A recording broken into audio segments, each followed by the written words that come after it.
Hello guys, and welcome to final session of us, me, Sergey and Federico, building 3D store in Webflow. Federico was showing us how to build 3D model, how to bring this 3D model into the Webflow. In the next two sessions, I will building infrastructure. I was preparing all the UI, and now we combining both together. So this session is super important. So as Sergey was saying, today we're gonna try to tie it all together and actually have at least a basic prototype with everything working though. We're gonna get back a little bit into textures, into how to prepare UVs. There's been a few changes that we're gonna discuss. We're going to re-export the model now with all the different 3D models.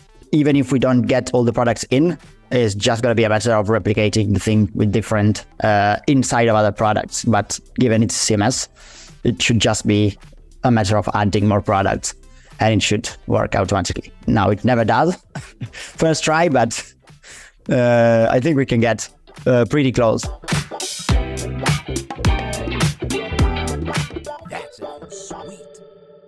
There's been a few changes on the 3D model file, even it might not look like it.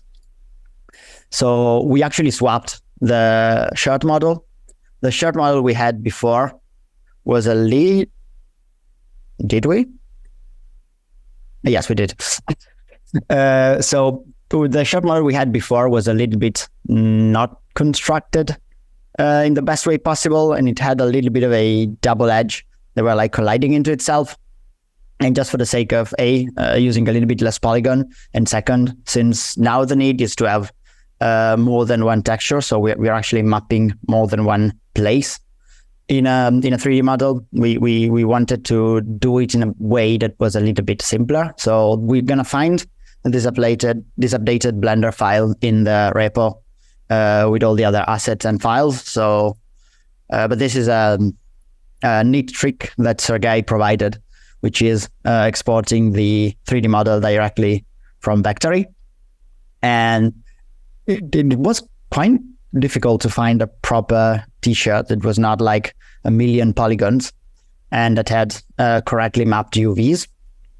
But this is the Vectory model, basically. So yeah, so good. Guys, if you're looking for models like, some mobile devices for maybe laptop, for t-shirt, for hoodie, this kind of simple objects, it's really good to go to Vectory.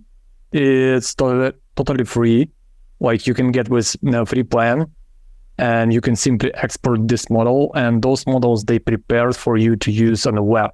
So they kind of put this source behind that this model will be used on the web. So it has not that much polygons. It has only one layer, so it's not thick. It doesn't have these double layers on the model. So it's a good source. Yeah.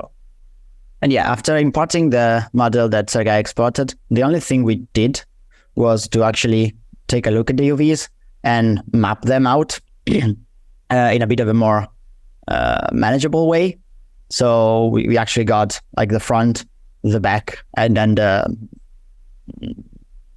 the arms. I don't know the correct word for that, but so we just, it was laid out pretty nicely, but everything was kind of even, but we're not really focused. Like what we are concerned with are mostly where the prints are going to be placed, which is going to be in the front and on the back. So we try to maximize the space with those UVs. And this kind of brings us to the let's call it second important thing, which is the actual file with the prints and how to prepare them. So what we now have done is we laid out this to receive our textures. So now we need a way to have the textures map correctly onto the shirt. And with inside the Figma, where Sergey has done an amazing job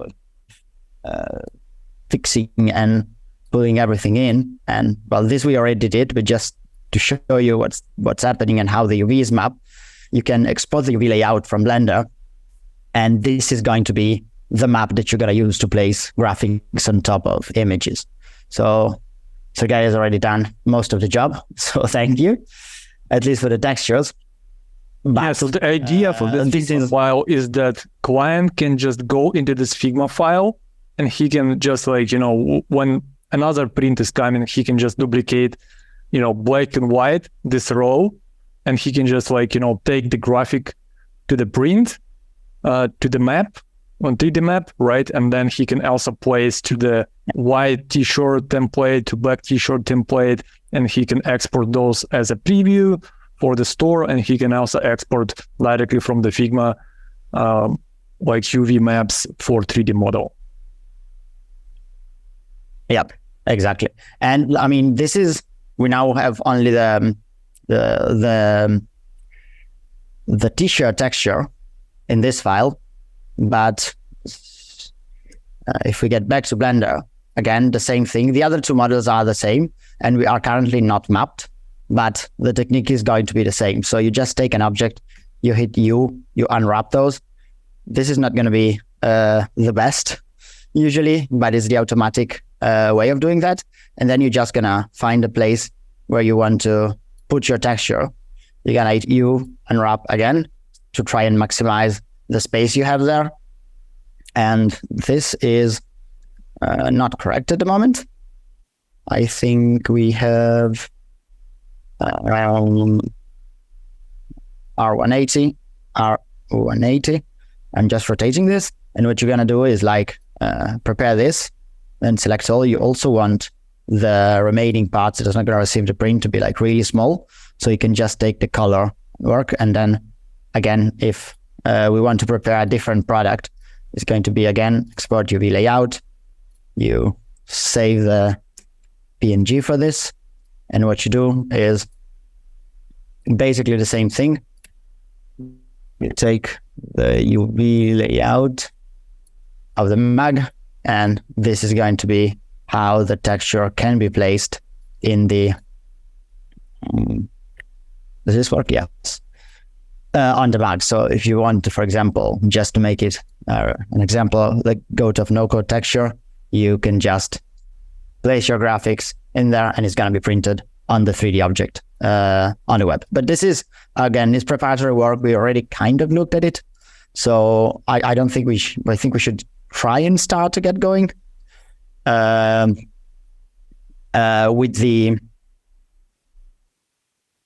with the actual development part of it. So main changes are we remap the UVs, we change this, and the only other thing that we did was I just ported inside of the Webflow project. So Sergey sent me the project he developed. What I did, I just moved inside of here where we left off last time. So we have the embed with a little bit of styling and a data-3D equals C, which is the div that's going to wrap the canvas. A little bit of styling for that. The object has a fixed and occupy all the screen, basically, thing. And I also moved the script tag at the bottom of everything else, also because in this case, there's Finsweet scripts everywhere doing important things before we actually want to go in and do R manipulation. So it's important to have it in the end and have it into with a deferred tag, so you're kind of sure that the DOM is going to be ready when you're actually executing yours. Other than that, there's a whole project that we did that Sergey did in the last sessions. And if you publish it, that's what Sergey developed. So we're going to have buttons. And as you can see, we currently are not running the script. So we get back into the terminal. We are inside of the folder we are. If you're not, remember, is CD, and then you can drag your folder inside there. So you can see it. You can hit code dot if you need to open VS Code. I already have it open, so I can just run pnpm dev. Amazing. Finsweet developer starter working his magic. And if we refresh, we actually see where we left it off with the weird shadows. The old, now shirt still. with the random prints we had when we kept on working on the robot projects, basically. Before we move forward, Federico, should we explain how do we attach images to the 3D model? What I mean is like those attributes that we have added. I think we're going to get there when we actually use them. I think we start with some cleanup and we get back there, and then we're going to talk a little bit about what has changed in the DOM since your live build. Nice. So this is the code we had for quite some time. We select the viewport. We do all the operation that we need. My suggestion now would be maybe it's time to start cleaning it up a bit and just remove things that we don't really need.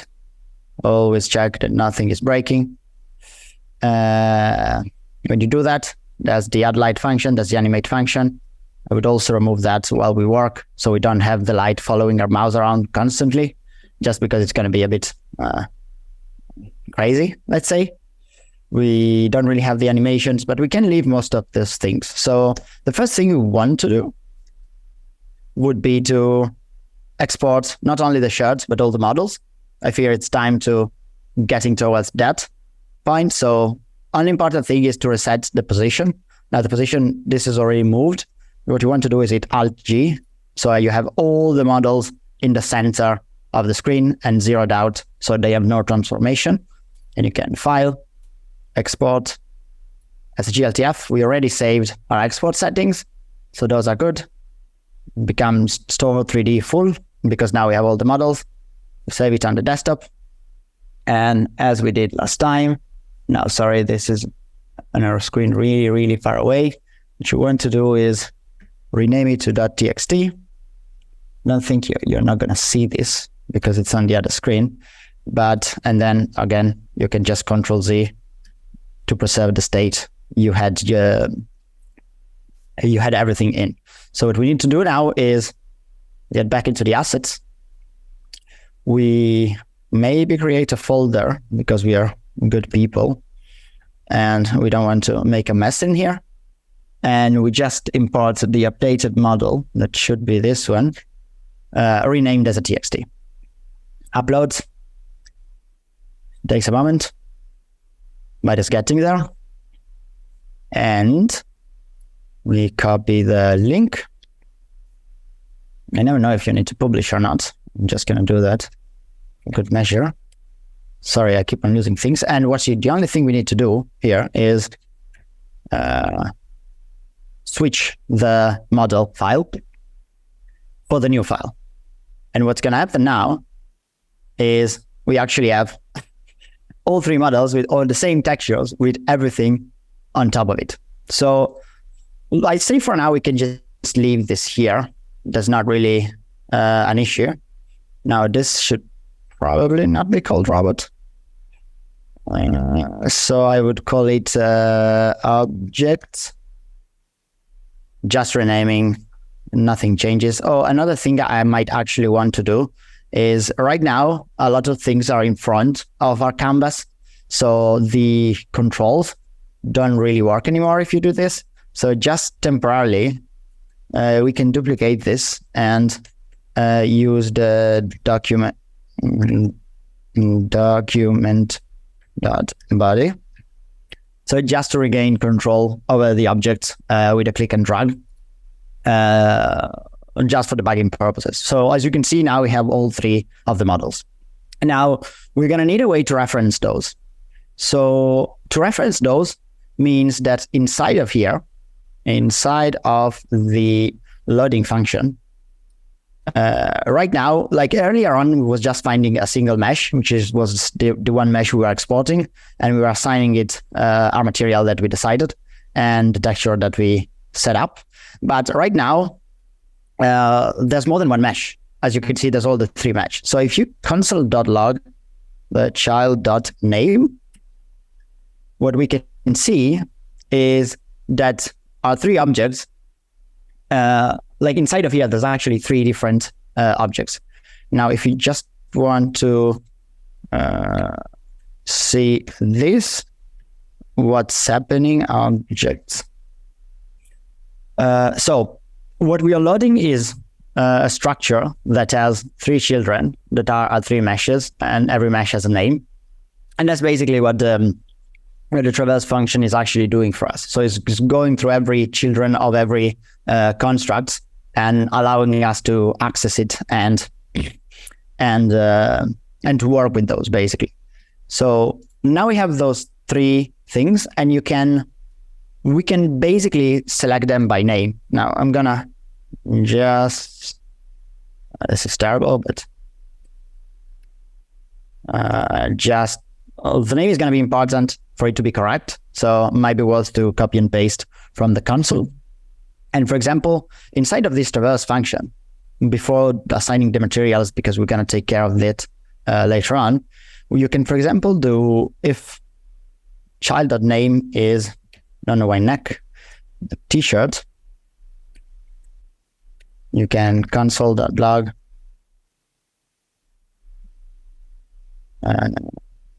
found the, oh my God, found the t-shirt. And so means we basically have access to these objects, and we can use them separately. Now, if we want to use them separately, what we need to do, since this is happening inside of a function and we want them to also live outside, before we actually trigger the load, we should declare the same thing we were doing with the light. So we declare it outside and we assign it inside of a function. And so this is gonna be available also outside. And we kind of should do the same. Now, just for the sake of being as tidy as possible, we're gonna use an object. So we can call it OB, and this can be, I don't know why it wants me to get neck, but we can do t-shirt is gonna be null. We can do cap is going to be null, and mag is going to be null. So right now, those objects are not assigned. So if you, after, for example, the load function, you just console.log OB, nothing is going to happen. So all those 3 models are still null because we're not assigning them. But what we can do now is if child.name equals t-shirt, ob.t-shirt equals child. This is obvious. Oh, well, might probably want to console log those in here because it's a function. So now we actually have control and a reference to our mesh in the object we just declared. And we can do this for all of the objects. We don't really want this. Else if child name is smart, we can do, and now we basically gain control over those 3 objects. And this we're going to need to hide them and display them based on which of those sections we are in, for example. And also to when someone clicks something, to change the textures and the colors. So with this, we now have control over those objects. In three.js, there's also a property, conveniently, that we can use as a starting point to hide and show different meshes. So if you do ob.cap.visible equals false, what you will see is that there's no more cap.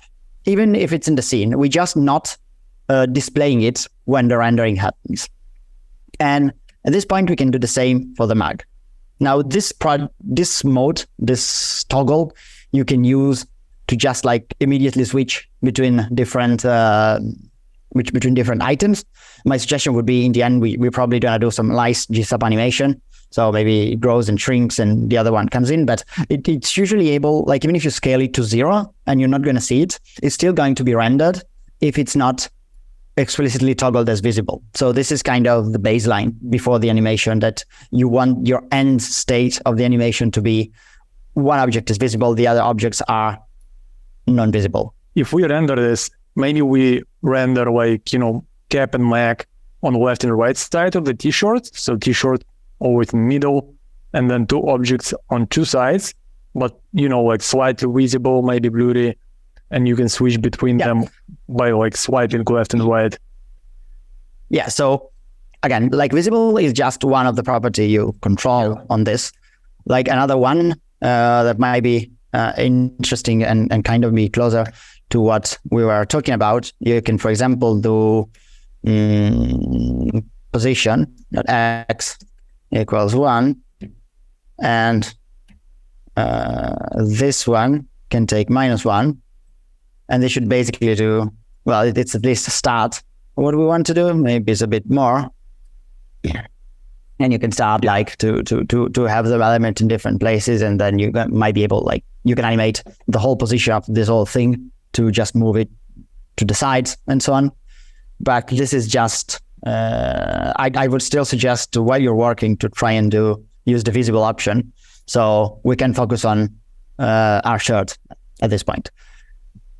So we have those. They still getting a single material in the end assigned. In this case, I would say it would be better not to assign this, like, it doesn't really change much, but so every time a child is found, a single material has been applied. So everything is going to have a different material anyway. So you don't really have to worry about that.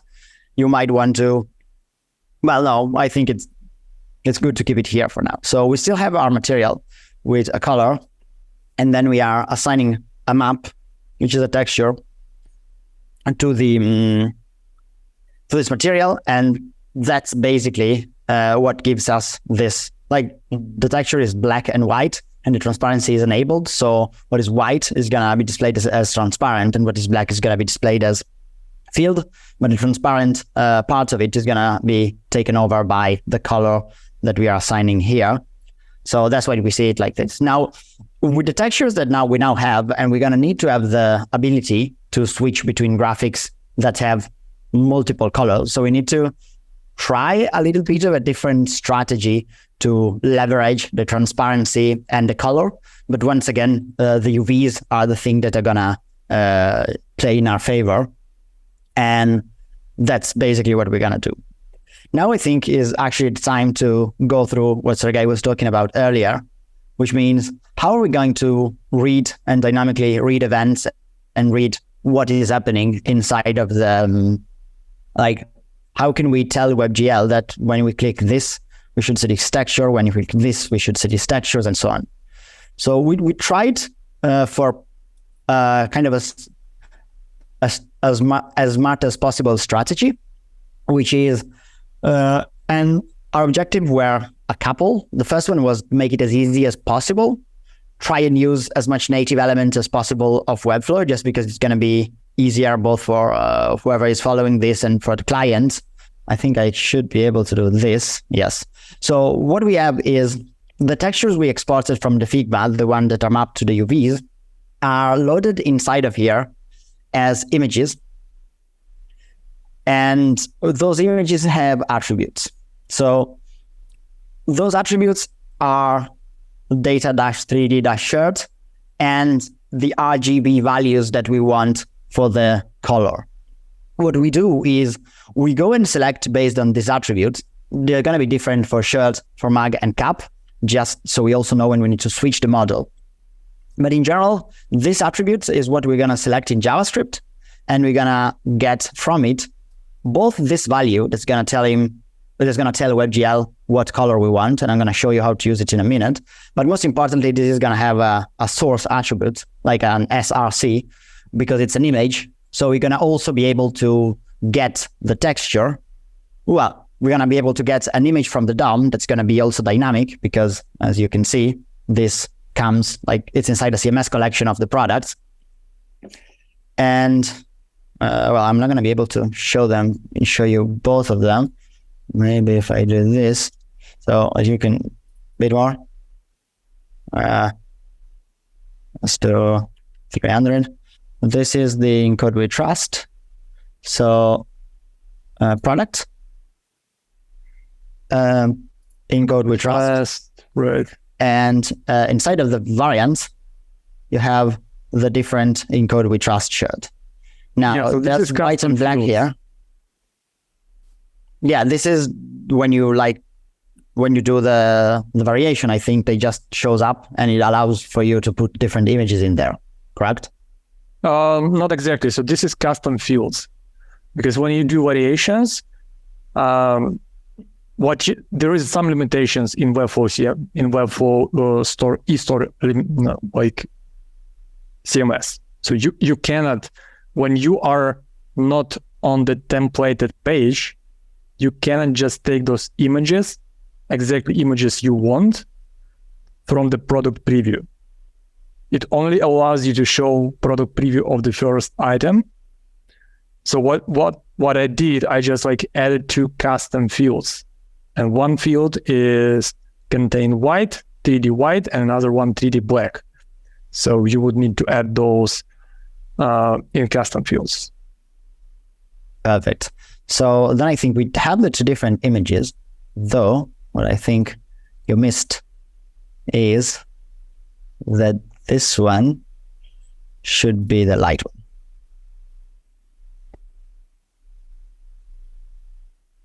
Yeah. Mm-hmm. Okay, so you actually have 2 different textures. So we're gonna look through the whole DOM, find everything that has the attribute that we were talking about earlier on. So this, get all the data we need from here and use that to put it into the texture. And I think it's time to do it. And so let's just create kind of a new section in our code.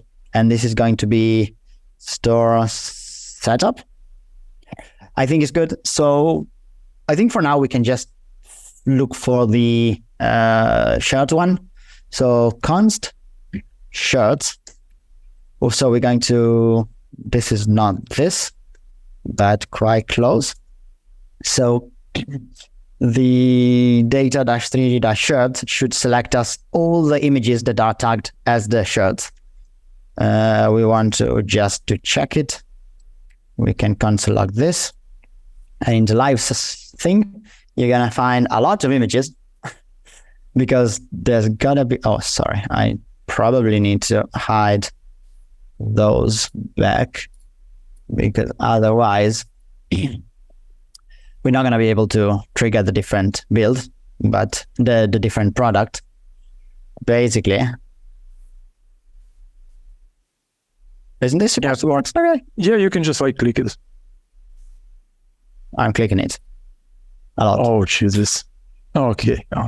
It's supposed to work. Well, we can, in the meantime, just start with the light and dark for the first one.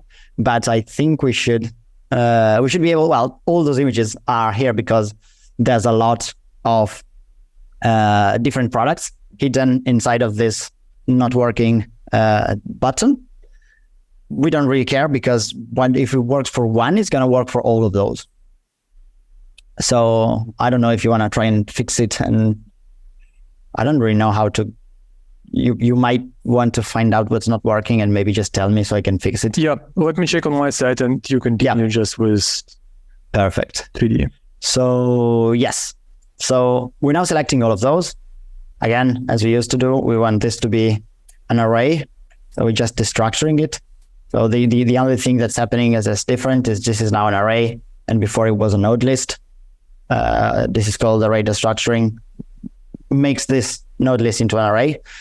Not really much to worry about. And I think then what we should do is to probably wrap all of this inside of a function that we can call init store. So we only call this function when when the objects are loaded and so on, because we also want to get ready to swap textures, and we're going to need the access to those elements that we are selecting after the whole thing is loaded. So after the objects are added to the scene and we console log them, we can just call the init store function. So nothing should be changed in terms of functionality. We're just here at this point. So what we want to do, just to check that everything is working correctly, would be to loop through this array that we just did. And if we console.log the shirt, so a single item for every time, we're going to see we are selecting lots and lots and lots and lots of images. Now, all those images contain all the data that we need. So we can get the image that is going to be shirt.source. And I think what we want to do is going to be to console log those things. So first is the image. Then we need the attribute for the color. So const color. This is, I think we're going to need to do get attribute data 3D shirt should be correct. So if we console log both of those, you see we get for all those files, we get the URL for the texture, which is exactly what we need, and an RGB setup. The RGB setup is because three.js is a bit weird in terms of how it handles colors, well, at least versus traditional terms. So without having to convert strings into hexadecimal values, I think this is going to be the easiest option. So you can specify the color inside of here. Now, what do we need to do then? We also need a trigger. The trigger is going to be the shirt dot parent element, because this is what we are going to, I think, this is what we're going to listen for the click event to then send these textures and this color to our 3D model. So instead of the init store function, what we want to do is we want to have, yes, I would prefer doing it like this here. So we do an arrow function, and we just gonna have change shirt function. Function change shirt, and this change shirt we want to call it when one of those is clicked. Just to check if it's working, we can pass in the index of this, and we can console log the index inside of here. So right now, if we click on this in the console, we should see this is sorry about that. We need to pass it in the function that we are calling, not the that's the event. So we should see a 0, and then we should see a 1. And then if we go to the second shirt, we should see a 2 and then a 3. So we actually have a single function for every button, and we're going to need this because we're going to want to pass those textures information to the actual on every click, basically. So how do we do that? We want to, this function as argument instead of this index, we want the image, we want the color, and that's it. So right now, what should actually happen is, for example, just to check it again, if it's working, is we should just see the colors we are passing in, and we're also passing in the image. The image is going to be the most important piece of everything. So these are all the images that we want. Now, we already had a way to load the images, which was load texture. The only important thing to note is that this is async. So, and we want to respect that because it's going to take a second to load. And so we want to first load it, and as soon as it's loaded, swap it on our 3D object. So this function is actually going to be I can't type today, async. And what we want to do is going to be const texture. So every time something is clicked, we call this function that's going to first await the loading of the texture. And so all the time that potentially is there is going to be there. And after it's loaded, it's going to pass in, instead of an image, like a URL as it was, it's going to actually pass through a texture that's ready for WebGL to receive. And after we've done that, what we can do is we need to exactly get our object, and that's why we put it outside instead of, where is it? That's why we declared it outside. So we have it in the whole, like inside of our whole code, that object is always going to be good. And what we do is get a t-shirt, get a material, get a map, and set it to the newly loaded texture. Kind of working, but we have a problem with the dark.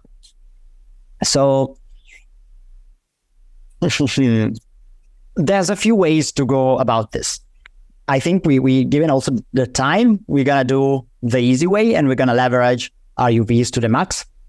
And there's 3 levels. One is just, since still the UVs that are not displaying on a texture can have a background, what we can do, instead of loading, as we did I never found this, instead of loading transparent, where are those?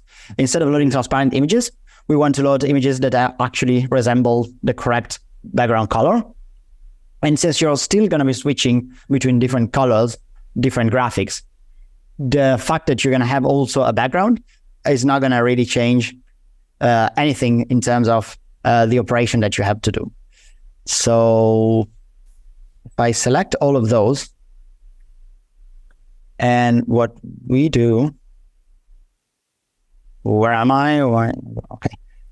So this is textures 1, this is textures 2. What I'm going to do is I'm going to show actually the background in the exports. So they're not going to be transparent anymore. And then I go to export 14 layers. It's going to take a second. And maybe I can say JPEG, as we don't need PNG. PNG would be heavy. Yeah, I think for now we're just going to leave it as PNG, because we might switch them again because we want to do more with the colors.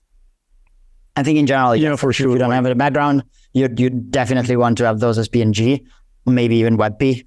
Always check if it's actually good quality and if actually is smaller, because it happened to me sometimes that things are not PNG and WebP. Sometimes it's almost comparable to me. I don't really know if I'm doing something wrong, but so let's start with the encode we trust. What we want to do, this image now are transparent. We want to swap them for so this is going to be the white one. So texture, this is going to be texture. Oh, I didn't put them in. Okay. So this is in with trust shirt white. And this is going to be the we trust shirt black. So this is way 1, is the easiest one without going into shaders and more complicated things. Now the texture, instead of being transparent and doing this weird effect, and that happens because of how is transparency handled in our case, the texture should be filled. So if you run through this and you click on those, this is going to be extremely weird. Oh, because I still have the color in here. So what we need to do actually is do not set this yellow color here, and also set the transparent to false. And what this does is, again, see the color is not active anymore, and this is just our original texture was black and white. And what we can do now is have the 2 different version of the shirt, just since, and this is to explain what's happening here is, if you think about how the texture has been applied here, we have prints here, but then you have a solid background. And you can use this solid background to actually control the color. And this is kind of the level 1, because you can still do the transparency and all this kind of effects, but this is going to cause a little bit of problem with how transparency is handled in WebGL. So this is without getting into shaders and without getting into more complicated setups that I think if we're not going to be able to show it, we're still going to send all 3 setups in the repo, just because they're pretty fun. But ideally, setup 1 would be this. This is the easiest, and you're still going to have different. And again, also, let's check it if it actually works, because you never know.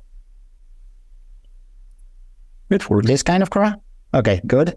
Maybe one thing that might be nice to see would be to inside of, well, I can do,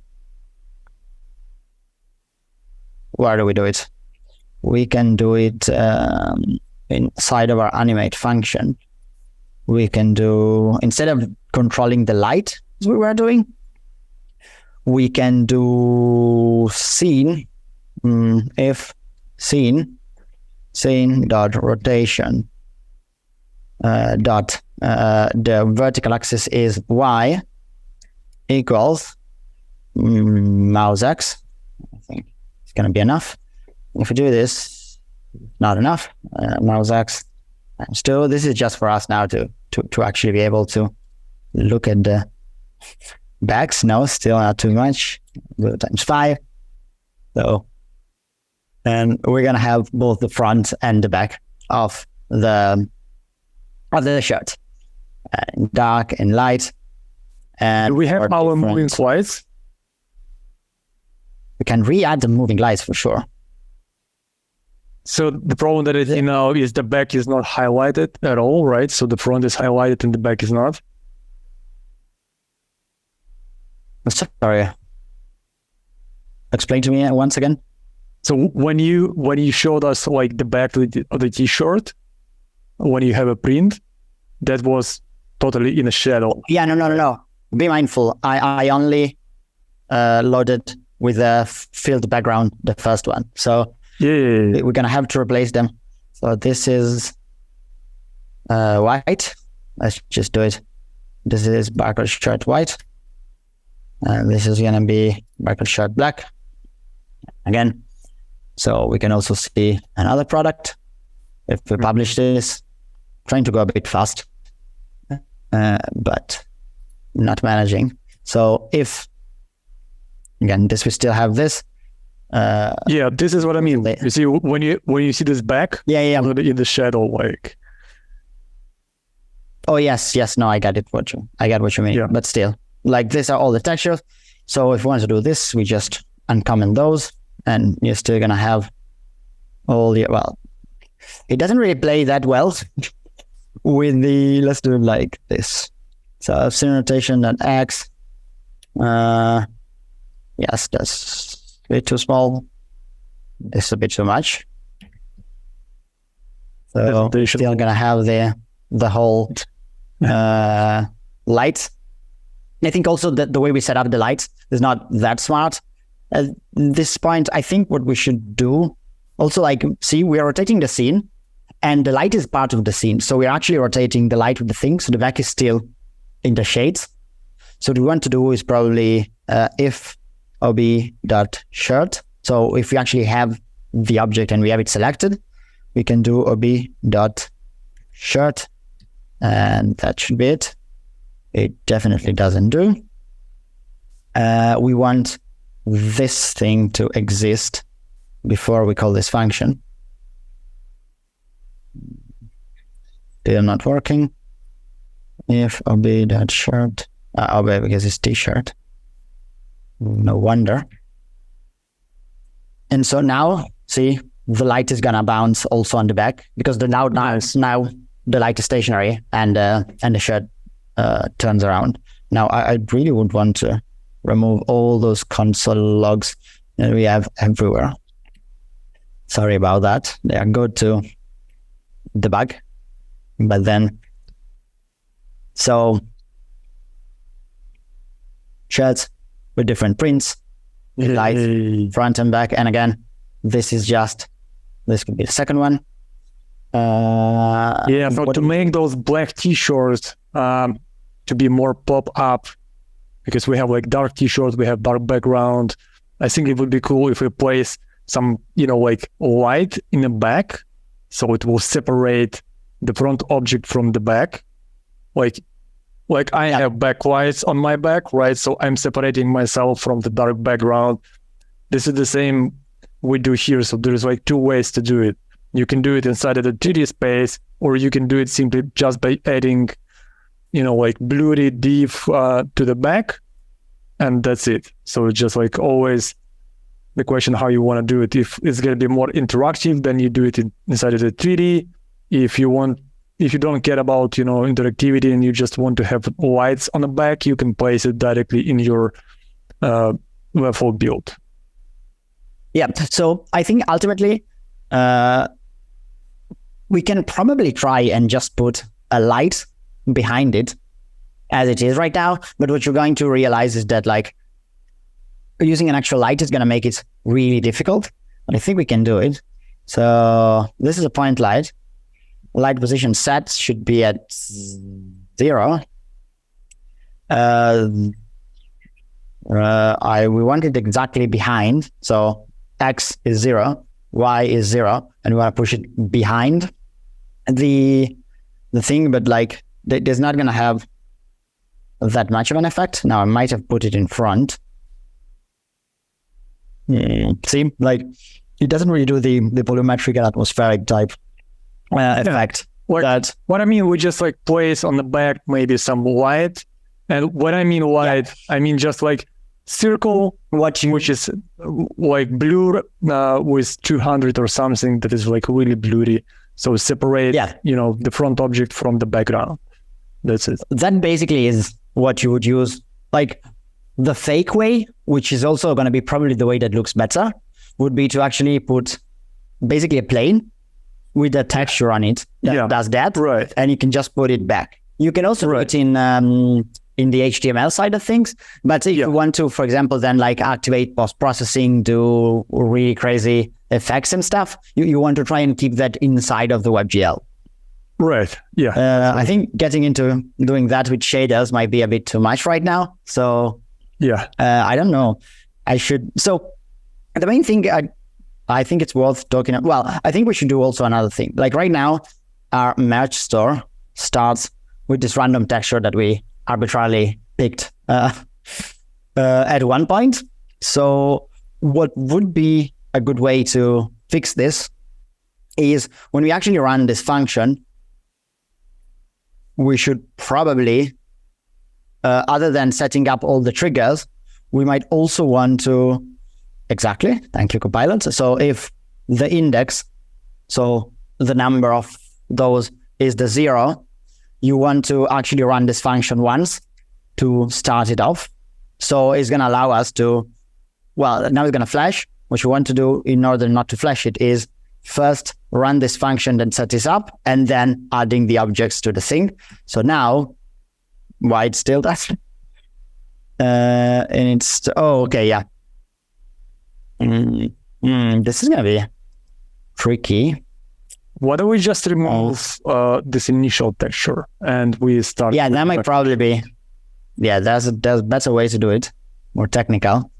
But I would need to actually put, because what's actually happening and where we see the flash is because this function is asynchronous because it needs to first load the texture. So that's where we see the flash. So it would be to actually await this and then retrigger this, but it's going to get a little bit complicated. So probably the best way to do it now would be start with, what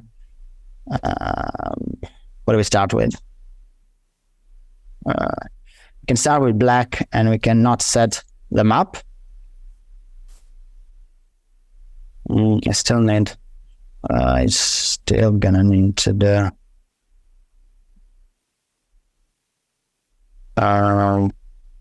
because now it's wrong. So I need to do 1, 2, 3. What am I doing? Okay, I've done something really bad. Command Z. Should we do it properly? I think it's an important thing because the flash is really not good.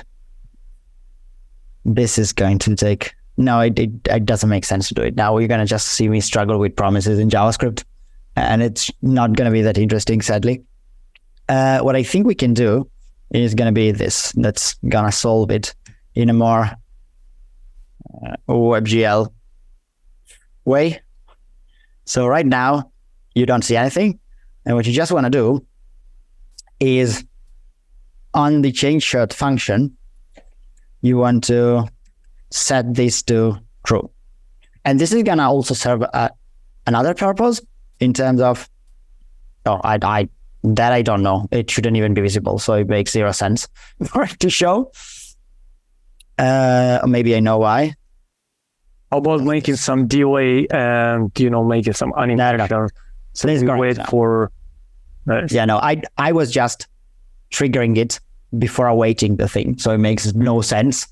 So now it does. And this is also going to be important because if you this is a change shirt function, but if you're going to have like a change cap function,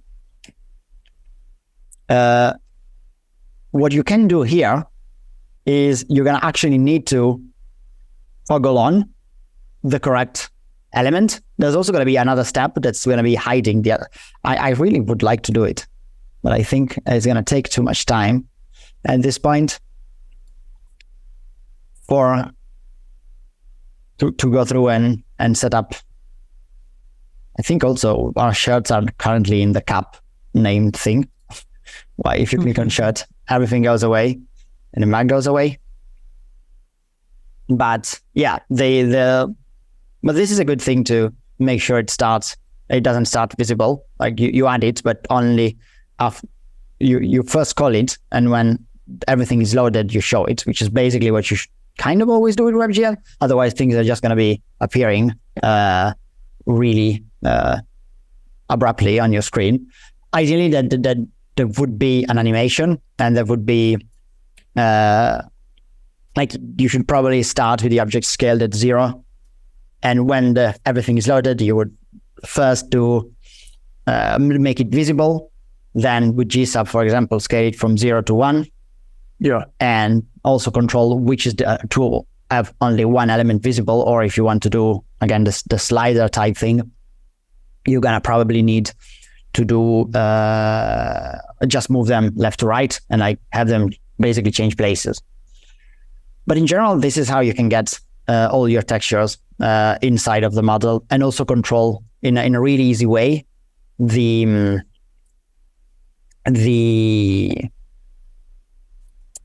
color. Now, maybe before we close this, it might be worth to talk really briefly about why we needed to use the fully filled textures. And this is because if you just upload a black and white image and you actually activate the where's my material? The transparency.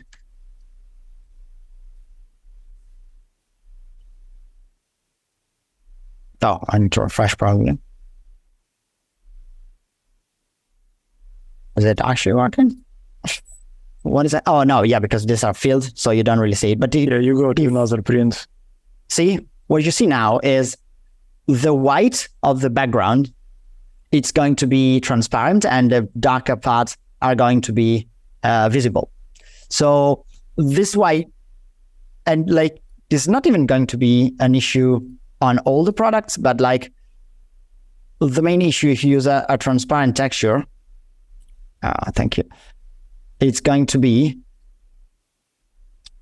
one of the two colors are usually going to give you a little bit more of a headache on those stuff, because a transparent PNG is not going to represent an alpha map the way you would expect. So it's not going to be that the transparent part are going to be transparent and the other parts are going to be of the correct colors.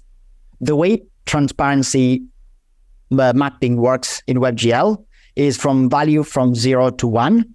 So a black and white image, it's going to have 1 as a value for the white and black as a value for the dark. And that's why it's not going to behave like you would expect. So if you want to do it actually in a situation like this, for example, with a transparent thing, and I think we can probably quickly do it, what you're going to have to do is use some kind of a trick. So trick number 1, which is less trick, but it's going to be more assets, more texture, and more things to prepare.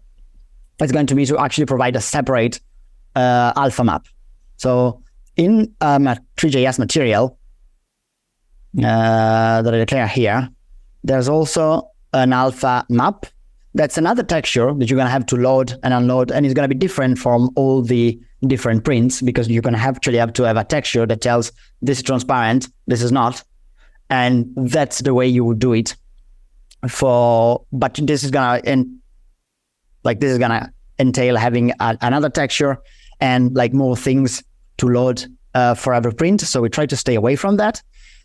Option, let's say 3. Is it like for every print or only options for black and white? No, for every print, because you want, like, every print has a different silhouette. So you want to have different things being transparent and non-transparent. Oh, yeah, right. That's going to be a tricky thing. The more complicated way would be using shaders, which is not complicated. It's going to be really easy if you do it with shaders. But if you do it with shaders, we're going to have to go through shaders in 10 minutes, and that's just not going to happen because there's a lot of knowledge, there's different programming language and so on.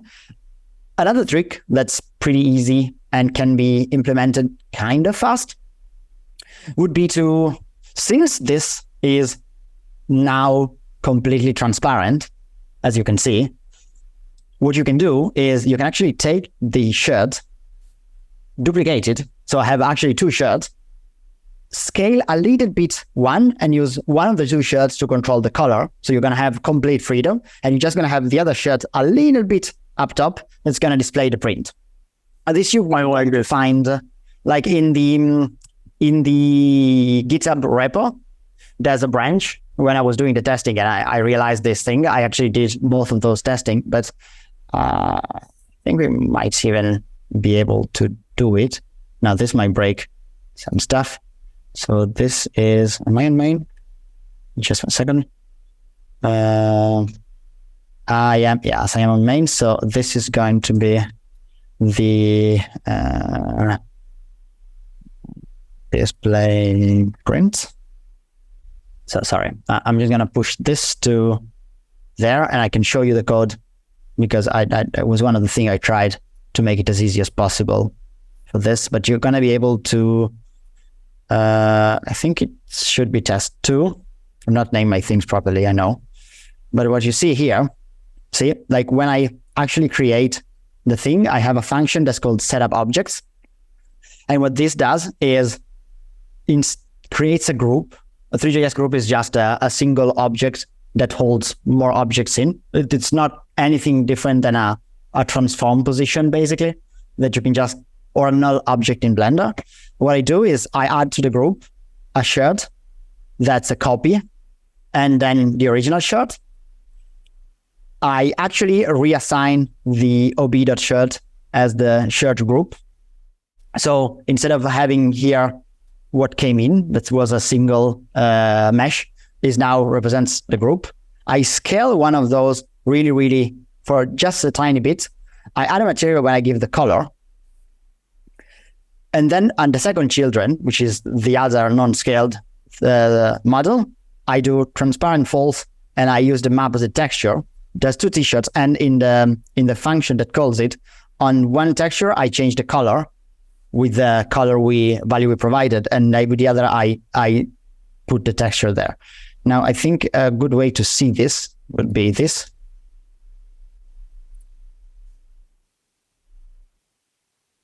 Oh yeah, but now this is using a field one, so it's not going to work. I need to go to see that it's not that easy to show you the 2 different textures, but see, there's 2 textures in there, and one is taking t-shirt inside the t-shirt. Yeah, and the other one is taking that. And what you want to do is, if you enable the transparency there, again, I need to get to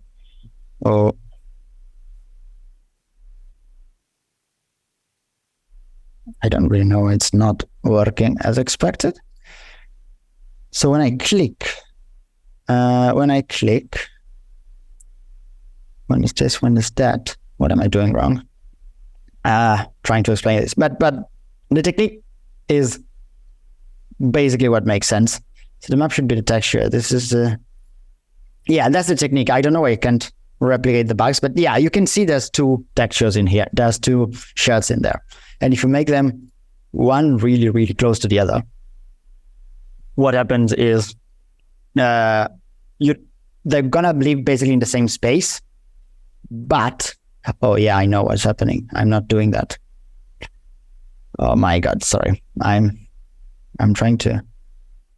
Okay, no, this should work.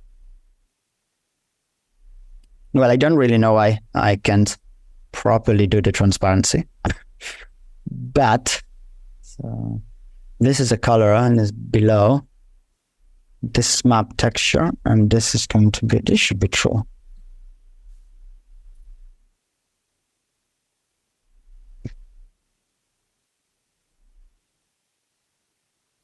Oh yeah, but we're not going to see it because I still have to go back at it again. Scroll down. Yeah, see? You need to wait for it. It was actually working. See, like it's flying out. So this way we're actually controlling the colors and everything. See, it's separated. But if you make it really close, you're not going to see that. Again, you need to do that with the transparent textures, not with those ones. But if it's really close, you're never going to notice that they are separated, but you are actually retaining full control over the color, which is not now dependent from the texture, but it's dependent on the actual color you are setting in the function. That is this one. So for example, if we want to make it just to show this is bad, sorry. If instead of doing that, we would do an RGBA and we call it 255.0.0. When we click, the shirt should become red. And now see, like you actually retain the full control over the colors. Well, now it's going to be always red, but that's the idea. That's one of the tricks without needing to get into shaders, but with still being able to use kind of native three.js and a couple of tricks to retain full control over the colors.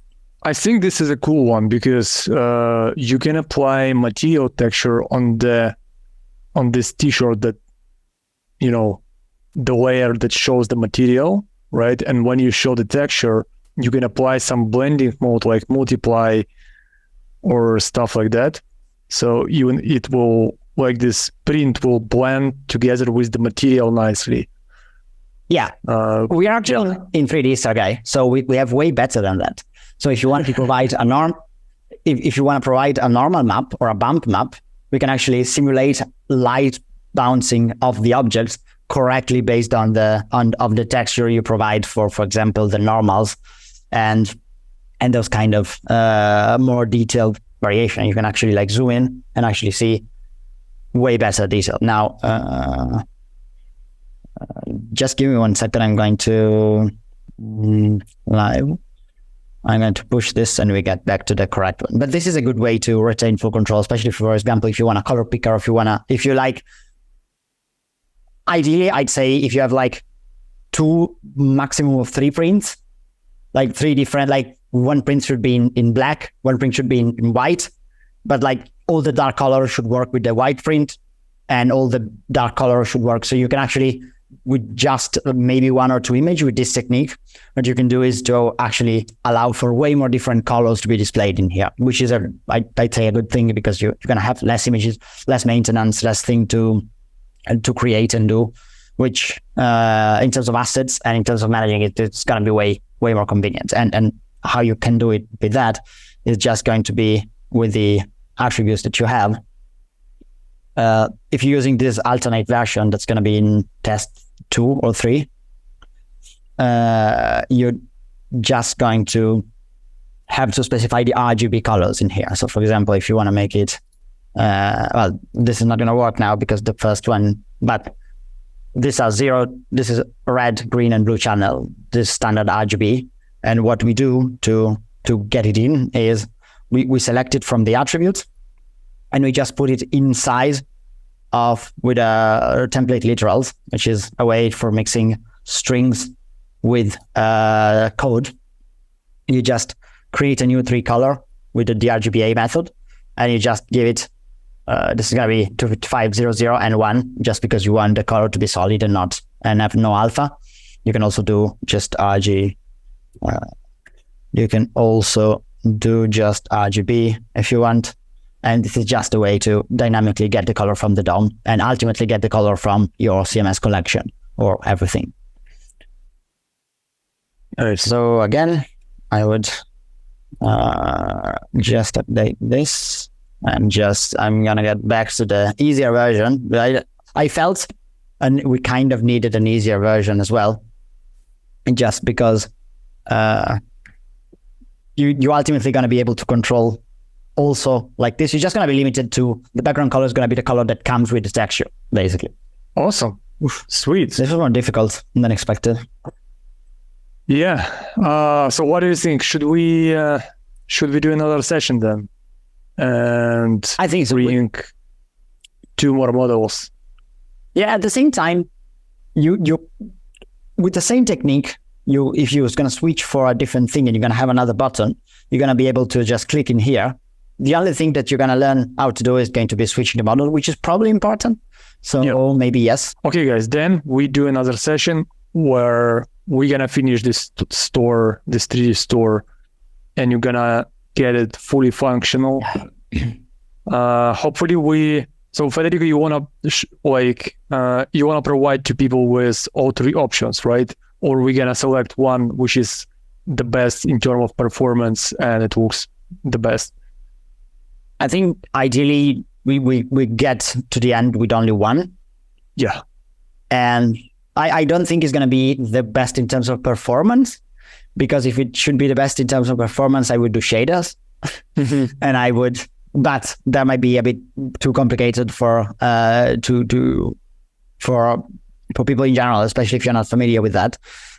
So I think in general, if you properly control the models and you don't display too many at the same time and so on, even the doubled one, it's really not gonna be an issue in terms of performance. Like you can see, it runs freely, and like we have way more polygons to waste before all of this is gonna become heavy. So I think ideally we want to provide the code in a state where everyone can freely control the color. So I'd say the trick with the double model might be the best one. Okay, guys. So thank you so much for sticking with us that long, for spending time with us. Thank you for having me. Thank you, everyone. Sorry, it was a bit more difficult for me today, but we got there eventually. Thank you, Federico. Thank you, guys. See you.